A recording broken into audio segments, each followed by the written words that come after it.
50 gram gold bar public gold yang disimpan dalam sili khas yang lengkap dengan sijil ketulinan 999.9 di bahagian belakangnya. Beratnya cuma sekecil tapak tangan, tapi nilai hari ini mencecah RM30,000. Persoalannya, macam mana nak dapatkan 50 gram gold bar ni? Dengan public gold, kita ada dua kaedah belian emas. Kaedah yang pertama adalah dengan belian terus. Kalau tuan-puan ada bajet sekitar RM30,000, boleh terus beli emas 50 gram ni secara online selepas daftar percuma sebagai ahli public gold. Nak daftar tu, boleh tekan link di bio ataupun boleh rujuk pin video saya.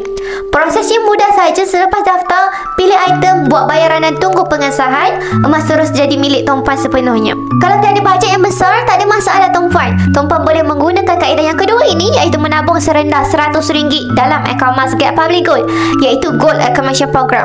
Setiap kali menabung, sistem akan tukarkan nilai duit kepada gram emas sebenar dalam akaun tuan-puan. Contohnya RM100 hari ini tuan-puan akan dapat dalam sekitar 0.17 gram emas. Tuan-puan konsisten menabung emas setiap bulan sehingga cukup 50 gram dalam akaun emas Gap Public Gold, dan tuan-puan boleh arahkan sistem untuk keluarkan gold bar seketul 50 gram ini.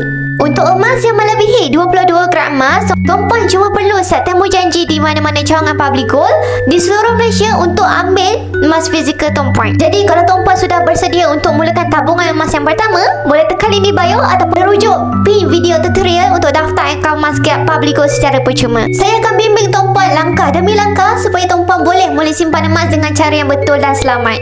Follow kami rapat-rapat untuk ilmu emas dan kewangan. Mansal.